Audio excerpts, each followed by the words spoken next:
Hello, huge movie fanatic Nate coming at you to review a movie that I recently seen by the name of The Fifth Wave. I was able to get this Blu-ray previously viewed for $5. I'd been curious about this movie ever since, I saw poster and trailer and stuff for this movie. It's kind of like, I generally kind of tend to like these, like, every now and then, these alien invasion movies, depending on how they're done.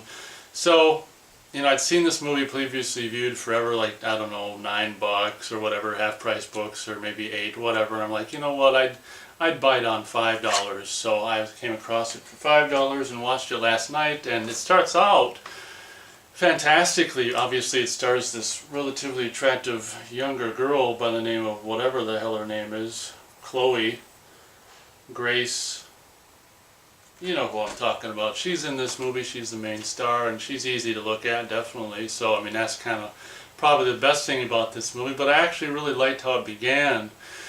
Just with, her being in the shit. I don't necessarily like movies that begin like this, with kind of like, it's a scene that happens later on in the movie, and then it starts with that just to, like, get you, and then it starts, I was a normal girl back then, and then it kind of starts over. So this movie is one of those ones that starts in the middle, and with the scene that's supposed to really grab you, and then go back to the beginning and start over. I kind of just, I don't know, I just think that's almost kind of a cheap way to start movies. But, having said that, it kind of works in this instance, in the opening scene with her. It's kind of this, like, high school girl, really good looking, with, like, this gun, and, like a semi-automatic machine gun, or a machine gun, automatic, whatever the hell it is. It's just kind of a cool look, and you don't know at this point, how proficient she is in using it and stuff. And there's this confrontation, or not confrontation, but this standoff with this guy she ends up fighting in this, what is it? Like a gas station, and it ends bad with her shooting him, and it's just like, oh my gosh. So, and then it goes back to the beginning, and so the movie started good for me, but then as it just progressed and continued to go on, it just got less and less. It's just like more and more roll my eyes and whatever. Basically, the premise of the movie is like very much like it's almost like they just took the same kind of design from District 9 or whatever, or just tweaked it a little bit. Aliens arrive, and what's kind of disappointing is, the artwork shows this big alien ship. So I figured there'd be all kinds of, I'm a fan of, like, alien ship effects and all this kind of stuff, like District 9 or whatever. And you kind of thought this movie would just be filled with all kinds of visual effects of alien shippery and all this kind of stuff. Like, I think you only see this freaking thing, like, in one shot.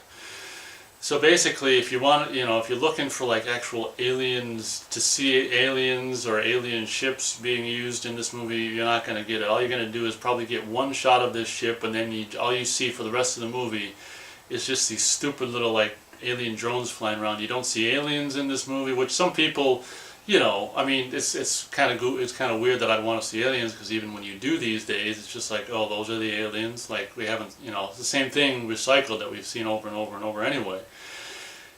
But so I guess you can't make me happy when it comes to aliens these days. But this movie is about this alien ship that comes around, and basically it just electromagnetic pulses the whole planet, which is kind of cool. You don't have to see people freaking staring at their cell phones the whole damn movie that way. Yeah, nothing works. Cars, electricity, cell phones, absolutely nothing, which is kind of a cool premise, and it makes you wonder if there's some predictive programming in here for what they have, planned for the future. But that very well could be something they do in the future, EMP us, and then say, some bad country, or some other country did it, or maybe they'd even say aliens, who knows. But that's the premise of this movie. And then the whole thing about the title is, what's it called? The Fifth Wave is like, I can't even remember, which waves are what, but I think the first wave is the EMP or whatever. Second wave, I can't even remember what the hell all the waves are, but I think the fifth wave is what basically transpires in this movie, which I've said it before, they put a lot of truth in movies, and they actually, when they make a movie and the truth is there, it's kind of like they portray the truth as being like some kind of fictional idea. And the truth in this movie is that what ends up happening, which, the movie was so boring, like halfway through, I was like, basically they come up, the family in this movie, which is a dad and these two kids, which is the cute girl and her little brother, go off and walking and just, I don't know where these people always think they're going to go to, but in these movies, but they come across this kind of camp, that people have set up or whatever, and it's like, oh yay, we got a camp of survivors or whatever. And then see, at the time, I mean, nothing works at the time of this movie.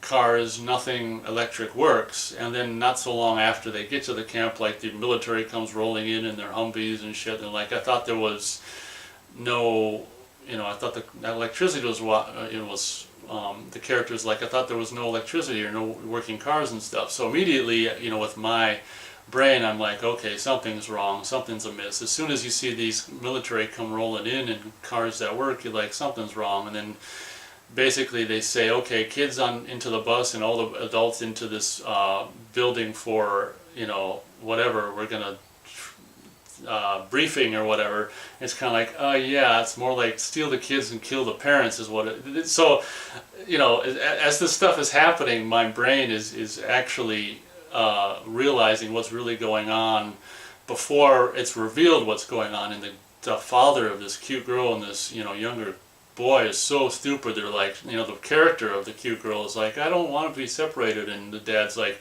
oh, this is an army, they're our guys, it's okay, Oh, I was just like, I was watching, I'm like, Dad's not too bright, is he?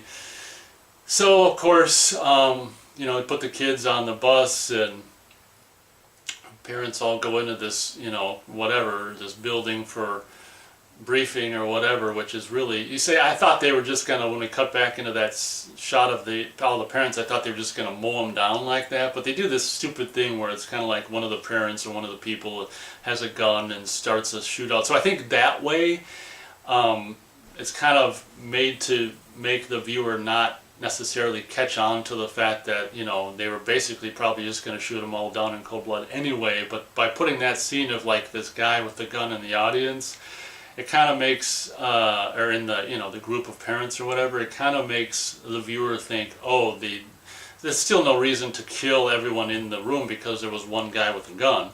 But basically the sister ends up getting, separated from the brother, of course, we've never seen that before, and she goes back into the building only to see, after the military's left, only to see all the parents just blown to shit, dead. Of course, that's going to happen. So basically then, the military basically kidnaps these kids, takes them to like an army base, basically forces them into become, like a character says later on in the movie, we weren't rescued, we were drafted.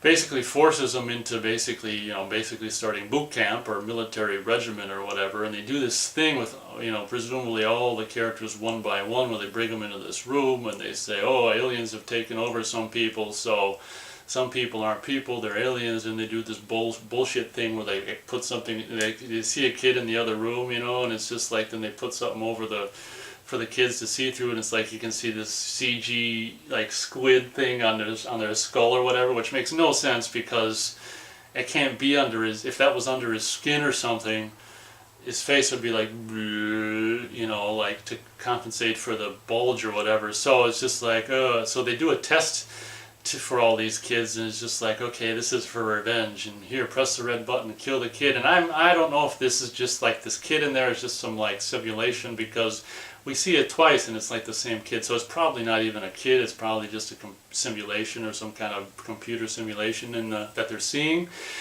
But at the end of the day, this movie is so boring midway through, where it's just like, it cuts back and forth between this cute girl coming across this guy who ends up being like part man, part alien. I'm still confused about what the hell he was, and then back and forth between that situation and then like these kids and this, forced to be in boot camp shit. And at the end of the day, they send these kids out towards the end of the movie on this op or whatever the fuck they call it, to basically go kill humans that are taken over by aliens. So they give them, that's another thing, when they first get these kids into the room, they put like an RFID thing into the neck for tracking, which basically we find out later, if people aren't RFID'd, then they look through these goggles, then they see any human that has that stupid squid thing on their face.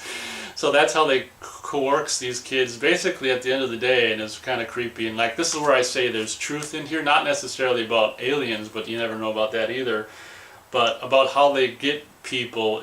The thing that really creeped me about this movie, and in a lot of ways I give it props for telling the truth, or at least portraying military in this case as being something bad, but they're not really portraying military as being bad as much as, you know, the aliens took over the military to trick humans into killing off the rest of their kind, which is, you know, but what I saw it as is basically a movie. Basically, just peel off the alien part, and it just shows how, you know, governments trick people to becoming soldiers and killing, in a sense, the same thing where you're killing fellow man, because it's no different than this movie. In this movie, they're tricked into killing fellow man, and in reality, people are duped into killing fellow man, but not because they say they're aliens, but because they say, oh, they're, you know, these people are terrorists, or whatever bullshit, you know, reason they give for whatever particular era of wardom you're in, whether it's, you know, Civil War or World War I or II or the coming World War III, whatever. The governments and militaries always have to dupe the pawns into participating somehow, and that's what was really creepy about this movie. And I knew something was up from the minute the cars rolled in.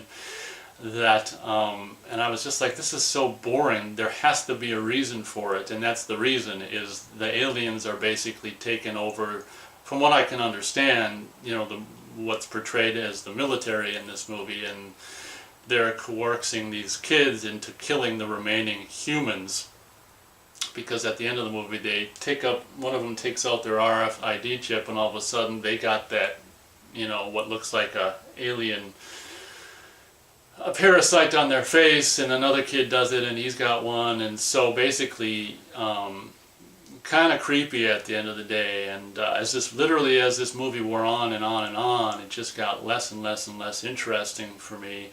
The only good thing about this movie is, like I say, just eye candy looking at. I think she's probably over 18, so I can probably say that without being, you know, regarded as a pervert. But the best thing about this movie is just, you know, looking at this girl's face. She's a looker for sure. So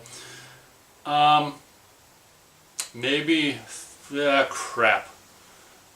I'm teetering between, we'll just go 1 star. I was thinking of 3/4 of a star. We'll go 1 star out of 4 stars for The Fifth Wave. It started fantastically, albeit in a way that I don't really like movies to start, where it takes place at some hardcore scene towards the middle of the movie, only to go back and start at the beginning again. I don't really think that's, I think it's just a cheap way to get people's attention, but whatever.